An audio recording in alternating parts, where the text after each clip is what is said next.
तो पिछले वीडियो में मैंने आपको इंट्रोडक्शन दिया था एचटीएल के बारे में। एचटीएल क्या होता है, टेम्पलेट क्लास क्या होता है, वगैरह सारी चीज़ें। इस वीडियो में हम देखने वाले हैं वेक्टर्स क्या होता है। देखो, वेक्टर एक आपका सीक्वेंशियल कंटेनर है, ठीक है। सीक्वेंशियल कंटेनर है। सीक्वेंशियल कंटेनर का मतलब क्या होता है? इसका मतलब होता है जैसे कि अगर आपको एरे, देखो, अगर आप एचटीएल पढ़ने आ रहे हो तो मेरे को इतना तो पता होना चाहिए कि आपको एरे वगैरह की नॉलेज होनी चाहिए। ठीक है, ये बेसिक जो एरे है उसका नॉलेज कम से कम होना चाहिए। तो एरे क्या होता है? एरे आपका मेमोरी में कंटिन्यूस होता है। इसका मतलब कि अगर एरे में मान लो कि 3 एलिमेंट्स है, ठीक है, 3 एलिमेंट्स है, जैसे 1 2 3, ये एक एरे में 3 एलिमेंट्स है, तो ये मेमोरी में कंटिन्यूस होंगे। क्योंकि अगर मान लो कि ये मेमोरी स्पेस अपना 202 है, तो ये 204 होना चाहिए, ये 208 होना चाहिए, मतलब मेमोरी में कंटिन्यूस होना चाहिए। अब ये 20 200 से सीधा 204, 204 से सीधा 208, ये कैसे हो रहा है? ये आपको पता होना चाहिए अगर आप एरे पढ़ के आए हो तो, ठीक है। क्योंकि इतना समय नहीं है अभी एचटीएल पढ़ाने समय कि मैं एरे की थोड़ी बेसिक्स आपको दूँ, ठीक है। तो ये एक मेमोरी में कंटिन्यूस है। इसका मतलब आप इसको लूप के ज़रिए 1 बाय 1 एलिमेंट्स को एक्सेस कर सकते हो, क्योंकि मेमोरी में एक के बाद एक आ रहा है ना। तो आप एक मेमोरी में जाओ, फिर उसके अगले लोकेशन पे जाओ, उसके अगले लोकेशन पे जाओ, तो आपको एलिमेंट्स मिलते जाएंगे इस तरह से। तो वेक्टर भी कुछ उसी तरह से है, मेमोरी में वो कंटिन्यूसली स्टोर होता है, ठीक है। तो एरे और वेक्टर में क्या डिफरेंस हो गया? एरे और वेक्टर में सबसे जो बड़ा डिफरेंस है वो ये है कि आपका जो एरे है, वो है स्टैटिक। स्टैटिक का मतलब क्या हुआ कि उसका साइज जो एक बार आपने क्रिएट किया और आपको उसका साइज बोला कि अच्छा भैया, ये जो मैंने एरे बनाया है इसका साइज अगर 10 है तो वो ज़िंदगी भर 10 ही रहेगा, ठीक है। जब तक वो एरे एग्जिस्ट करेगा उसका साइज 10 ही रहेगा, ना वो घट सकता है ना वो बढ़ सकता है। हाँ, एलिमेंट उसमें आप भले ही आप 10 साइज का एरे बनाओ, उसमें 5-6 एलिमेंट डालो, इससे उसका साइज घट नहीं जाता है, ठीक है, उसका साइज 10 ही रहेगा। लेकिन वेक्टर जो है वेक्टर जो है वो अपना डायनामिक है। डायनामिक का मतलब इसका साइज अपने नीड के अकॉर्डिंग इंक्रीज या डिक्रीज हो सकता है, ठीक है। तो ये सबसे बढ़िया चीज़ है वेक्टर की। तो ये आपको समझ में आ गया कि अच्छा, एरे और वेक्टर में ये डिफरेंस है।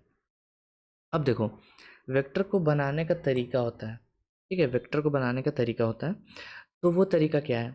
सबसे पहले तो आपको, जैसे कि आप इंक्लूड करते हो एक लाइब्रेरी आईओ स्ट्रीम का काम क्या होता है? आपको इनपुट और आउटपुट का टास्क को संभालने का, ठीक है। तो उसी तरह से आपको यहाँ पर एक हेडर फाइल इंक्लूड करना पड़ेगा जिसका नाम है वेक्टर, ठीक है। तो ये आपको इंक्लूड करना पड़ेगा, साथ ही साथ हम कोड भी करते चलेंगे ताकि आपको समझ में आए। तो वीएस कोड में आते हैं। यहाँ पर बॉयलर प्लेट है अपना सी प्लस प्लस कोड का। तो यहाँ पर हमको क्या करना है? इंक्लूड करना है अपना वेक्टर को। देखो यहाँ पर वेक्टर का सजेशन आ रहा है, हमने वेक्टर को इंक्लूड कर दिया। इससे हुआ क्या कि अब हम इस प्रोग्राम में वेक्टर की सारी चीज़ों को कर सकते हैं। सारी चीज़ों के क्या है मतलब, इसको बनाना, वेक्टर को क्रिएट करना, ये हम कर सकते हैं। और साथ ही साथ इसके सारे मेंबर फंक्शंस को हमने इंक्लूड कर लिया है। मेंबर फंक्शंस क्या मतलब, वो सारे फंक्शन जो वेक्टर के ऊपर सपोर्टेड है वो सारे हमने यहाँ पर इंपोर्ट कर लिया अपने प्रोग्राम में, ठीक है। तो ये आपको समझ में आया कि अच्छा, वेक्टर को अगर हमको वेक्टर के ऊपर काम करना है तो वेक्टर हेडर फाइल को हमको इंक्लूड करना पड़ेगा अपने कोड में। अब इसको क्रिएट करते हैं। देखो, क्रिएट करने के मैं यहाँ पर आपको 3-4 तरीके बताता हूँ। सबसे पहला तरीका देखो यहाँ पर क्या है। सबसे पहले आपको यहाँ पर वेक्टर कीवर्ड का यूज़ करना है, क्योंकि आप यहाँ पर वेक्टर बनाने वाले हो। जैसे आप एक इंटीजर बनाते हो, इंटीजर एक वेरिएबल बनाते हो जो इंटीजर स्टोर करेगा, तो आप उसका डेटा टाइप इंट लिखते हो, राइट। उसी तरह से यहाँ पर आप वेक्टर लिखोगे और ये एरो ब्रैकेट के अंदर आप डेटा टाइप लिखोगे कि आप इस वेक्टर में किस तरह का डेटा चाहते हो। जैसे एरे में मेरे को अगर इंटीजर चाहिए तो मैं इंट एर लिखता हूँ और उसका साइज लिखता हूँ, ठीक है। तो उसी तरह वेक्टर को अगर आपको बनाना है तो आप वेक्टर कीवर्ड का यूज़ करोगे और इस तरह से एरो ब्रैकेट में उसका डेटा टाइप दोगे, इस वेक्टर में किस टाइप का डेटा आने वाला है। तो अभी मैं ले रहा हूँ कि ये इंटीजर इस वेक्टर में आने वाला है। उसके बाद आप वेक्टर का नाम दे दो। तो वेक्टर का नाम में हम यहाँ पर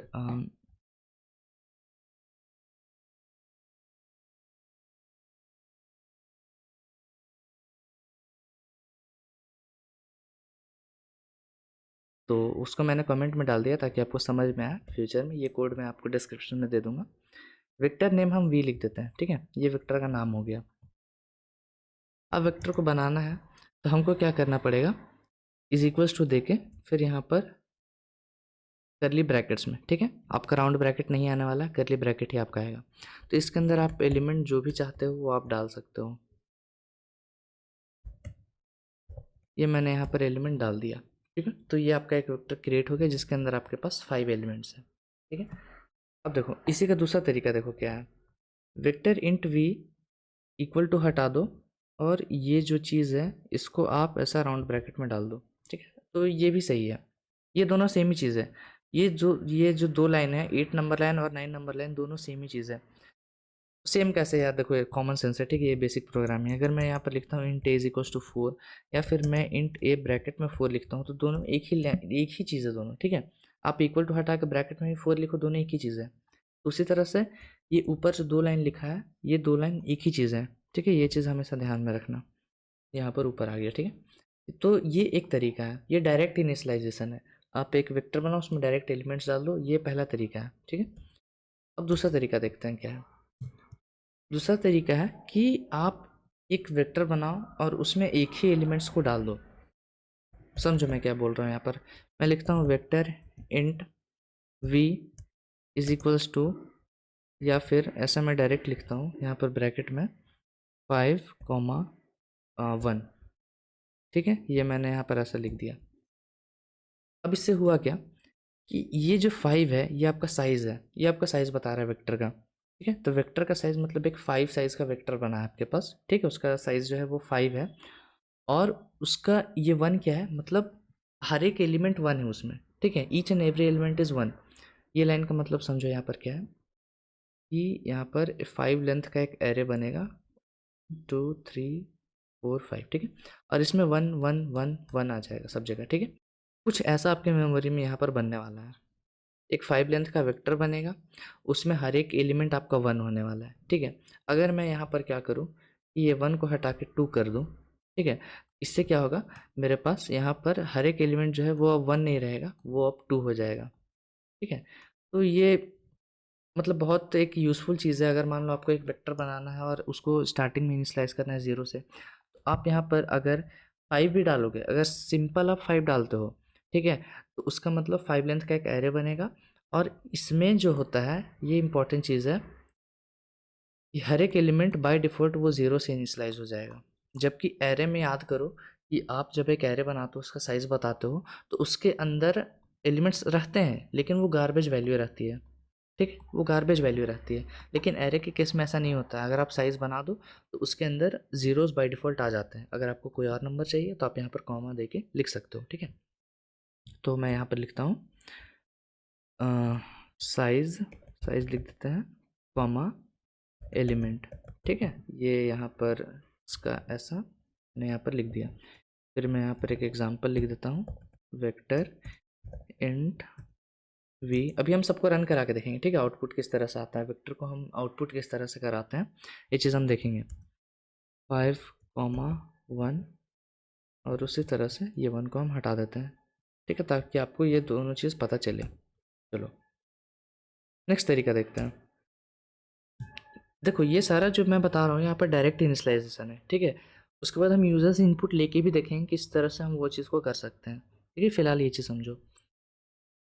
उसके बाद अब देखो यहाँ पर हमने, अच्छा लास्ट तरीका है ना, चलो सपोज कर लो मैं यहाँ पर एक वेक्टर बनाता हूँ, वेक्टर इंट v1, ये पहला वेक्टर है v1 जिसके अंदर मैं एलिमेंट्स देता हूँ, सपोज कर लो 3, 1, 4, 1, ठीक है। ये मैंने ऐसा दिया। उसके बाद मैं एक दूसरा वेक्टर बनाता हूँ जो कि इंट ही टाइप का रहेगा जिसका नाम v2 रहेगा। अब सपोज कर लो आपको क्या करना है, v2 बनाना है जिसके अंदर v1 रहेगा, मतलब v1 के सारे एलिमेंट्स ही v2 में होने चाहिए, डिट्टो कॉपी। तो आप इसके अंदर वो वेक्टर डाल दो, ठीक है। तो ये भी प्रोग्राम आपका रन चल जाएगा, ठीक है। अभी कोई एरर नहीं आ रहा, मतलब समझ लो कि वो रन किया है, ठीक है। ये चीज़ आप समझो अभी। तो इसका सिंटेक्स क्या है, इसका सिंटेक्स है कि वेक्टर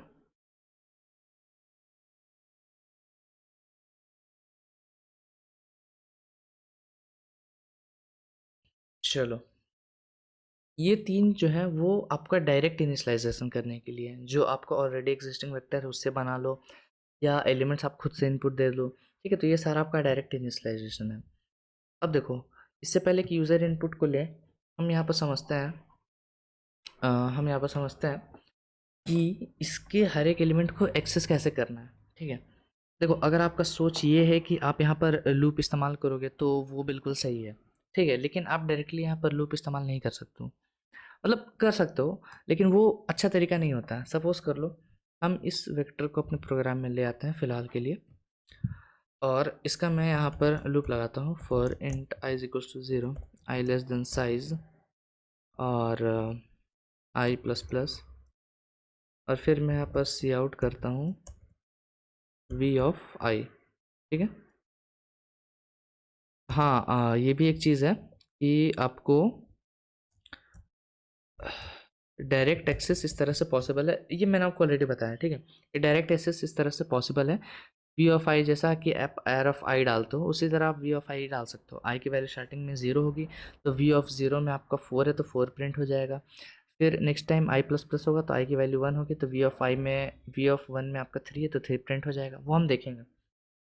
अब देखो यहाँ मेरे को साइज़ चाहिए, जो आपको पता है कि साइज़ आपको चाहिए होता है। ठीक है, कुछ और बेसिक चीज़ जो आपको मैं बता देता हूँ कि हाँ, इसमें भी एरे की तरह जो आपका इंडेक्सिंग वो 0 से स्टार्ट होता है और लेस देन साइज़ तक जाता है। ठीक है, साइज़ आपका 4 है तो इंडेक्सिंग आपका 0 1 2 3 हो जाएगा। बेसिक सी चीज़ है, आपको साइज़ निकालना है। तो साइज़ के निकालने का एक डायरेक्ट फंक्शन होता है। ठीक है, आपका डायरेक्ट फंक्शन होता है।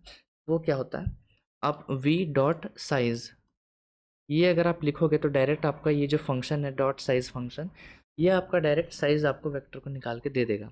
ठीक है, तो हम यहाँ पर लिख देते हैं अपना वी डॉट साइज़। देखो यहाँ पर सजेशन भी जा रहा है आपका साइज़। ठीक है, और चूंकि ये फंक्शन है तो हम यहाँ पर लास्ट में एक राउंड ब्रैकेट लगाते हैं, तो वी डॉट साइज़ से आप वेक्टर का डायरेक्टली साइज़ आप निकाल सकते हो। ठीक है, अब इसको हम रन करते हैं तो आप देखो यहाँ पर 43215 आपका जैसा वेक्टर था उसी तरह से आपका यहाँ पर मेरे को आउटपुट में भी मिल चुका है। ठीक है, तो ये आपका आउटपुट आप कर सकते हो। चलो, तो ये आपको आउटपुट का खेल समझ में आया। ठीक है, अब ये जो मेथड है इससे भी एक इफ़ेक्टिव मेथड मैं आपको बताता हूँ। आप यहाँ पर डायरेक्टली आपको इतना लंबा चौड़ा लिखने की ज़रूरत नहीं है, for int I is equals to ये सब लिखने की ज़रूरत नहीं है। आपको अगर पता हो कि हम यहाँ पर फॉर ईच लूप मैंने आपको पढ़ाया है, अगर किसी ने सी प्लस प्लस का मेरा सीरीज़ नहीं देखा है तो आप जाके देख सकते हो, मेरे चैनल पे अवेलेबल है। तो वहाँ पर आप देखोगे ये जो फॉर ईच लूप वाला जो चीज़ है वो यहाँ पर बहुत अच्छे से काम करता है। कैसे काम करेगा, तो उसका फॉर्मेट क्या होता है, आप डेटा टाइप लिखो। डेटा टाइप इंट क्यों आया, क्योंकि इसके अंदर के हर एक एलिमेंट का डेटा टाइप इंट है। ठीक है, और हर एक एलिमेंट आई में आने वाला है, या फिर हम इसको एक्स बोल देते हैं कन्फ्यूज़न ना हो इसलिए। इन वी, ये फॉर्मेट है, ये आपको फॉर ईच लूप पता होना चाहिए कि किस तरह से काम कर रहा है। फिर सी आउट एक्स को हम डायरेक्टली प्रिंट करा देंगे, और यहाँ पर सी आउट लास्ट में एक लाइन चेंज कर देते हैं। ठीक है, इसको अगर मैं रन करूँ तो देखो कि आपका सेम आउटपुट वो निकल के आने वाला है। देखो 43215, तो ये किस तरह से वर्क करता है।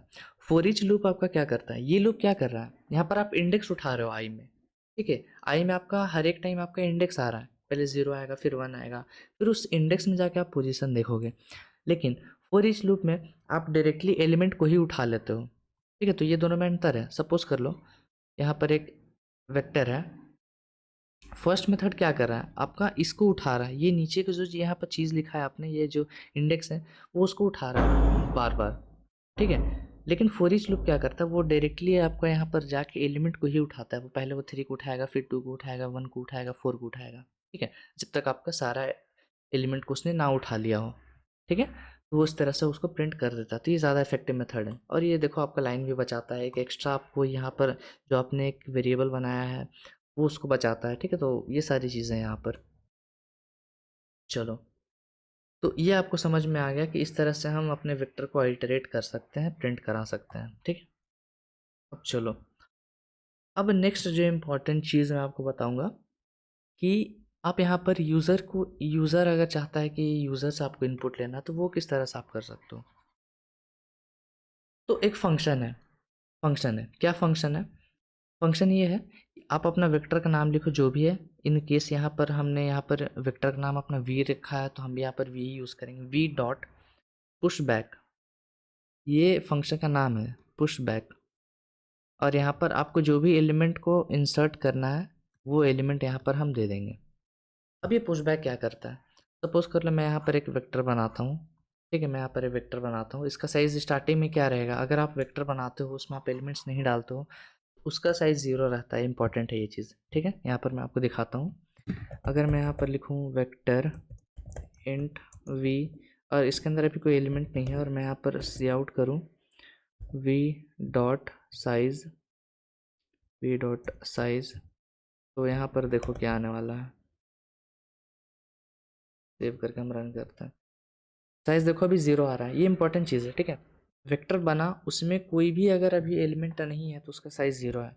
इसके पीछे का रीज़न आपको पता होना चाहिए कि अभी मेमोरी में वेक्टर को कोई भी स्पेस एलोकेट नहीं किया गया है। ठीक है, ये इंपॉर्टेंट चीज़ है। तो पुशबैक क्या करता है ना, कि जैसे कि अगर मैं पहला कमांड रन करूँ वी डॉट पुशबैक 5, एलिमेंट की जगह पर मैं 5 डालूँ तो 5 यहाँ पर इंसर्ट हो जाएगा। फिर मैं अगर यहाँ पर 3 डालूँ तो ये चीज़ इंपॉर्टेंट है कि 3 5 के बाद आएगा, मतलब पीछे से इस डायरेक्शन में आपका एलिमेंट इंसर्ट होता है। ठीक है, पुश बैक मतलब पीछे से अंदर ढकेलो। ठीक है, तो ये अंदर इस तरह से आता है। ठीक है, अगर मैं नेक्स्ट टाइम यहाँ पर 3 की जगह पर 2 डालूँ तो 2 यहाँ पर आएगा। ऐसा नहीं होगा कभी भी ये स्टार्टिंग में आ जाए या कहीं बीच में घुस जाए, ऐसा नहीं हो सकता है। ठीक है, ये इंपॉर्टेंट है। चलो, तो हम क्या करते हैं, मेरे पास एक टास्क है। क्या टास्क है कि आप यूज़र से साइज़ पूछो कि आपको कितने लेंथ का अपना जो वेक्टर है वो चाहिए, और वो सारे एलिमेंट्स को इनपुट कराओ। उतना अगर यूज़र बोले कि मेरे को अच्छा 5 लेंथ का वेक्टर चाहिए, तो आप वो जो 5 एलिमेंट्स है वो उससे इनपुट करा लो। ये टास्क है मेरे पास। ठीक है, तो देखो हम किस तरह से करेंगे। अभी फ़िलहाल इसको हटाते हैं। हमने यहाँ पर एक वेक्टर को तो इनिशियलाइज़ किया ही है क्योंकि हम इसके अंदर ही इनपुट लेने वाले हैं। ठीक है, उसके बाद हम इंट साइज़ बनाते हैं यहाँ पर। उसके बाद यूज़र से एक मैसेज डिस्प्ले करा देते हैं कि enter the number of elements you want to enter in the array या वेक्टर। ठीक है, यहाँ पर हम चूँकि वेक्टर में काम कर रहे हैं तो हम यहाँ पर वेक्टर लिखते हैं अपना यार। ठीक है, ये हमने मैसेज डिस्प्ले करा है और सी इन में अपना साइज़ को इनपुट ले लेते हैं। तो एक टास्क तो मेरा यहाँ पर हो गया कि हमने साइज़ को इनपुट ले लिया यूज़र से। ठीक है, अब देखो, अब हम लूप चला देते हैं। ये for int I is equals to 0, I is less than size I plus plus.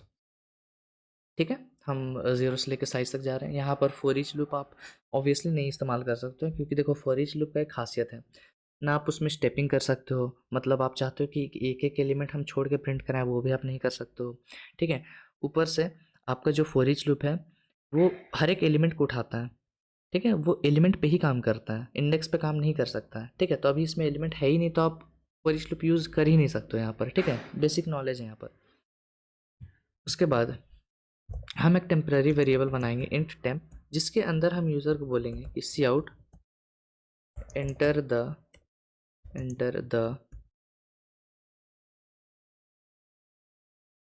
I plus 1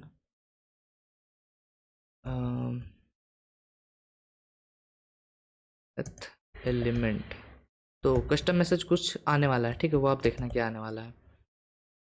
और यहाँ पर हम कुछ इस तरह से डालेंगे, हैंडल यहाँ पर नहीं लगाता। ठीक है, फिर यहाँ पर सी इन कर लेंगे अपना टेम्प में। टेम्प कहाँ गया भैया, टेम्प। ठीक है, इस तरह से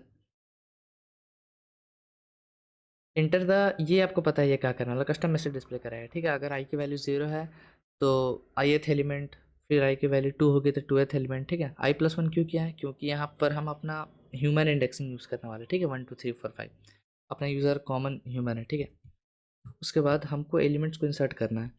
तो अपना वेक्टर का नाम वी है तो वी डॉट पुश बैक, देखो यहाँ पर फंक्शन आ गया आपका पुश बैक। उसके बाद ब्रैकेट में आप अपना टेम्प को डाल दो, मतलब टेम्प में जो भी आपका स्टोर होने वाला है, जो भी यूज़र एंटर करेगा वो इंसर्ट होते जाएगा वहाँ पर। ठीक है, अब जब ये लूप खत्म होगा तो एक बार हम प्रिंट करा के देखेंगे। अब प्रिंट कराने के लिए आप फॉर ईच लूप यूज़ कर सकते हो।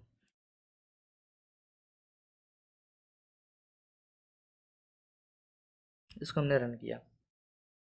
अब बोला enter the number of elements you want to enter in the vector. हम मान लो डालना चाहते हैं 5 elements. Enter the oneth element. अब देखो यार, फर्स्ट सेकंड थर्ड है, ND ST वगैरह मत देखो, ठीक है। तो हम एलिमेंट डालते हैं, मान लो 56। एंटर द ट्वेल्थ एलिमेंट हम 23 डालेंगे, 45 डालेंगे, 37 डाल देंगे, सपोज 76 डाल देंगे, ठीक है। 5 एलिमेंट्स हमने इनपुट दे दिए। अब हम एंटर करेंगे तो देखो ये सारे एलिमेंट्स मेरे को दिखा रहा है सेम ऑर्डर में जिस ऑर्डर में हमने एंटर किया था, ठीक है। तो ये आपको पता चला कि यूज़र से किस तरह से आप इनपुट वगैरह ले सकते हो। तो यहाँ पर हम लिख देते हैं कि user input can be done in the following वे, ठीक है। ये आप यहाँ पर कर सकते हो। चलो, तो ये आपको पता चला यूज़र से इनपुट आप कैसे ले सकते हो। अब यहाँ पर दो इम्पॉर्टेंट चीज़ हम आपको बताने वाले हैं।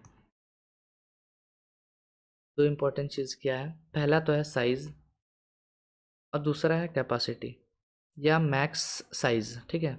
इसको हम लोग कभी कभी मैक्स साइज़ भी बोलते हैं। तो ये दोनों अलग अलग चीज़ है वेक्टर में, ठीक है, समझते हैं। तो ये दोनों अलग अलग चीज़ है वेक्टर में, समझते हो उसको। तो ये किस बेसिस पे काम करता है पहले वो चीज़ समझो। अपना वेक्टर है, ठीक है, वेक्टर है, सपोज कर लो उसमें अभी कोई भी एलिमेंट नहीं है, तो उसका साइज़ क्या होने वाला है? साइज़ क्या होने वाला है? 0। और कैपेसिटी भी 0 होगा। जनरल सी बात है कि अगर उसमें कोई भी स्पेस ही नहीं बना तो उसका कैपेसिटी भी 0 साइज़ भी 0 है, ठीक है। कैपेसिटी मतलब क्या होता है? कितना मैक्स एलिमेंट आप उसके अंदर डाल सकते हो, ठीक है। अब सपोज कर लो वेक्टर में आपका एक एलिमेंट आपने यहाँ पर इंसर्ट किया, ठीक है। तो वेक्टर इस बेसिस पे काम करता है कि अगर अगर उसमें सारा स्पेस फुल हो चुका है वेक्टर में, ठीक है, वेक्टर का अगर सारा स्पेस फुल हो चुका है और आपको देखो जैसे कि मैंने एक वेक्टर बनाया उसका लेंथ 3 है, 1 2 3। आप चाहते हो कि इसमें एक एलिमेंट और डालें, लेकिन देखो यहाँ पर साइज़ है नहीं।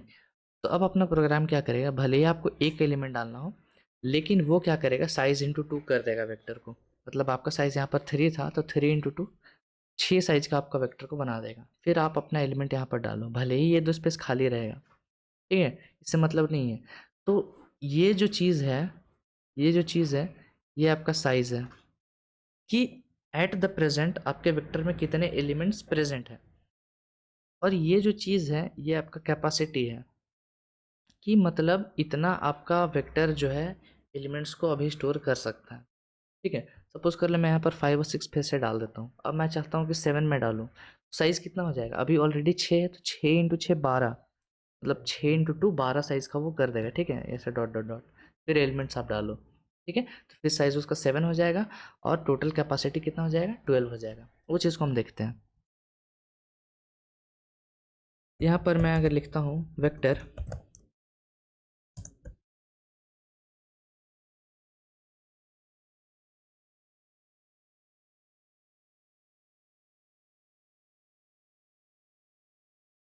यहाँ पर मैंने एक वेक्टर बनाया है, ठीक है।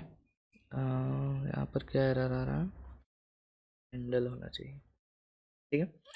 मैंने यहाँ पर एक वेक्टर बनाया है v। अभी हम इसका साइज और इसका कैपेसिटी चेक करने वाले हैं, तो इसके लिए फंक्शन होता है सीधा सीधा कैपेसिटी वर्ड टू वर्ड, ठीक है।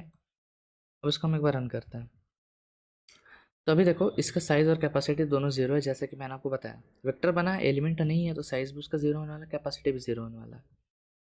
अब यहाँ पर देखो जैसे ही मैं यहाँ पर v dot push back, suppose कर लो इसके अंदर एक एलिमेंट डालता हूँ 5, तो अब हम इसका साइज और कैपेसिटी देखने वाले हैं। तो इसका साइज तो हो जाने वाला 1, कैपेसिटी भी 1 ही होगा, ठीक है, क्योंकि देखो आपने एक एलिमेंट डाला तो ज़ीरो का दुगना तो टेक्निकली पॉसिबल नहीं है, लेकिन एक एलिमेंट बना है तो उसी के साइज़ का भी कैपेसिटी भी रहेगा, ठीक है। अब सपोज कर लो मैं यहाँ पर फिर से क्या करता हूँ, 2 डालता हूँ, ठीक है। अब मैंने इसके अंदर 2 एलिमेंट डाला है, ठीक है। तो अब देखो यहाँ पर क्या होने वाला है, और एक काम करते हैं इसको नीचे ले आते हैं, ठीक है, और इसको भी एक बार, मतलब एक बार 5 इंसर्ट करने के बाद हम इन और देखने वाले हैं कि साइज़ और कैपेसिटी क्या होता है, फिर एक बार 2 इंसर्ट करने के बाद देखते हैं कि उसका साइज़ और कैपेसिटी क्या होता है, ठीक है। रन करते हैं। तो देखो यहाँ पर साइज़ और कैपेसिटी स्टार्टिंग में 1 है, फिर आपने 2 एलिमेंट डाला तो 2 एलिमेंट आ गया तो साइज़ 2 हो गया, कैपेसिटी 2 हुआ। क्यों क्यों 2 हुआ? क्योंकि 1 का डबल आपका 2 होता तो यहाँ पर 2 हो गया है। अब नेक्स्ट टाइम देखना अमेजिंग चीज़ होने वाला है यहाँ पर। हम यहाँ पर तीसरा एलिमेंट डालेंगे, सपोज कर लो 4। अब देखो यहाँ पर क्या होने वाला है, ये दो तो पहले के हैं, ठीक है। उसके बाद आपने तीसरा एलिमेंट डाला तो साइज़ यहाँ पर 3 हो गया है, ठीक है। साइज़ आपके पास 3 हो गया क्योंकि 3 एलिमेंट्स आ रहे हैं, लेकिन आपका कैपेसिटी 4 हो गया। क्यों 4 हुआ? क्योंकि 2 ऑलरेडी इसका कैपेसिटी था, वो फुल था, कैपेसिटी फुल था, साइज़ भी उसका उतना था जितना कैपेसिटी के बराबर है। अब जैसे ही आपने तीसरा एलिमेंट डालने की कोशिश की, तो साइज़ को उसने बढ़ा के सीधा जो उसका मैक्स जो कैपेसिटी था उसका दुगना दे दिया आपको स्पेस, ठीक है। 2 टू ज़ा 4 कर दिया, डबल कर दिया साइज़ को। लेकिन अभी आपके उसके अंदर 3 एलिमेंट्स हैं।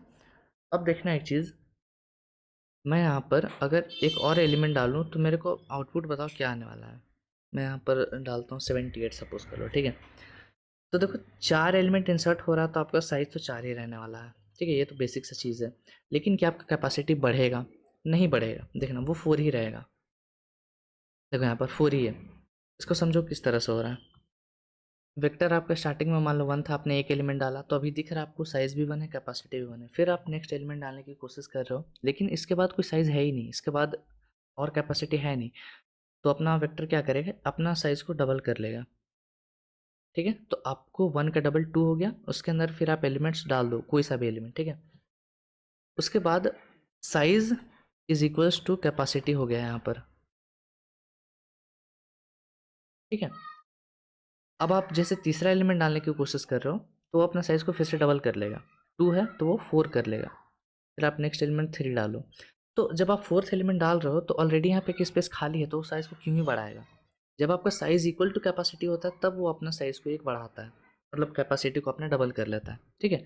इसलिए जब मैंने यहाँ पर 78 डाला तो अभी भी कैपेसिटी 4 है। हाँ, इसके बाद अगर आप कोई एलिमेंट डालोगे तो उसका साइज़ भले ही आपका 50, मान लो 58 एलिमेंट है, साइज़ आपका 5 हो जाए लेकिन कैपेसिटी आपका 8 हो जाएगा, क्योंकि ऑलरेडी ये 4 कैपेसिटी का था। आपने पांचवा एलिमेंट डालने की कोशिश की तो अपने आपको वो डबल कर लिया, ठीक है। तो यहाँ पर देखो वो 8 कैपेसिटी का हो गया। तो ये साइज़ और कैपेसिटी में डिफरेंस है, इंपॉर्टेंट है, ठीक है। तो आई होप आपको साइज़ और कैपेसिटी में डिफरेंस समझ में आया होगा कि दोनों में क्या डिफरेंस है। और इसका नोट्स बना लें यार, ठीक है। साइज़ और कैपेसिटी के बीच का जो डिफरेंस है उसका आप नोट्स बना लें। ये प्रोग्राम मैं आपको डिस्क्रिप्शन में दे दूंगा। फिलहाल हम इस वीडियो को रखेंगे यहीं पर। हम आपको नेक्स्ट वीडियो में इसके कुछ फंक्शंस बताएंगे, ठीक है। पॉप बैक वगैरह जो रह गए हैं, ठीक है। इसका इटरेटर कैसे काम करता है वो सारी चीज़ों पे हम बात करेंगे अगले वीडियो में। तो इस वीडियो को रखते हैं यहीं पर, हम आपसे मिलेंगे अगले वीडियो में। तब तक के लिए keep coding and bye bye.